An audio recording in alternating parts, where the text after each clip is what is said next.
তুমি আসবে বলে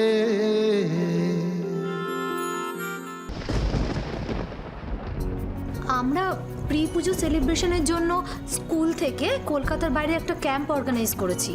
আমরা কালকেই যাব। সিনজিনি বলছিল যে ওর কোনো প্রিপারেশন নেওয়া হয়নি। অ্যাকচুয়ালি আমরা এই উইকে ওদের ক্লাসকে নিয়ে যাব আর নেক্সট উইকে রিজুদের ক্লাসকে।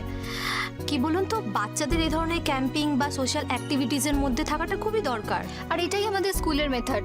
দেখুন, আপনারা না গেলে ওদেরও যাওয়াটা হবে না। আসলে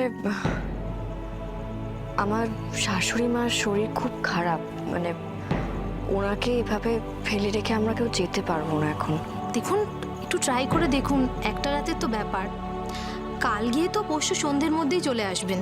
আর এখান থেকে তো বেশি দূরও না, জাস্ট অনলি 90 মিনিটসের ড্রাইভ। না মানে এবারে আমাদের ঠিক হবে না। মাম্মাম প্লিজ। শোনা, প্লিজ বায়না করো না। আমরা এবারে যেতে পারছি না তো কি হয়েছে, পরের বার যাব পাক্কা। হবে না মানে? আমরা তো আছি, আর রিয়া অভিওরাও তো এসেছে, তোমরা যাও। না না দিশা, তুমি বুঝতে পারছো না, মাকে এই অবস্থায় ফেলে রেখে যাওয়াটা সত্যি সম্ভব নয়। আমাদের কখন যেতে হবে? বাবা, বাবা দেখো না, মাম্মাম কিছুতেই যেতে চাইছে না। আমরা যাব। কিন্তু রাহুল, আমি আর সিনজিনির মা দুজনেই ওখানে পৌঁছে যাব।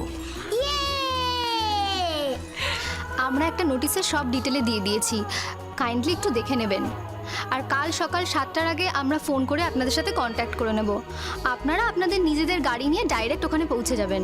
ওকে, থ্যাঙ্কস মিস্টার দেবরায়। আমরা আসি। জুম, চলো তোমার প্যাকিংটা করে দিই। আমাদের ক্যাম্পটা একসাথে হলে ভালো হতো, তাই না?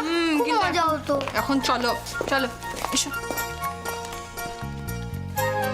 কিন্তু রাহুল, মাকে এই অবস্থায় ফেলে রেখে মাকে নিয়ে আমরা... আমি অনেক চিন্তা করেছি, এতদিন ধরে শুধু মাকে নিয়ে চিন্তা করেছি। এরপর মাকে নিয়ে কতটা চিন্তা করব কতটা করব না সেটা আমাকে ডিসাইড করতে দাও। তুমি তাতে মাথা ঘামিও না প্লিজ। রাহুল, তোমার জীবনে কি আমার কোনো অধিকার নেই? না, মাকে নিয়ে নেই। তুমি সবাইকে সুখী করতে পারবে না নন্দিনী। মায়ের চিন্তাটা আমাকে করতে দাও, তুমি ঝুমকে নিয়ে চিন্তা করো। অবশ্যই এটা আবার বলো না যে ঝুম তোমার একার সন্তান।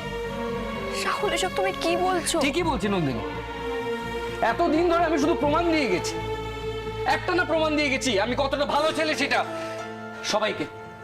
এখন আমার জীবনের প্রায়োরিটি আলাদা। আমার জীবনে একটাই প্রায়োরিটি, আমি কতটা ভালো বাবা সেটা প্রমাণ করা।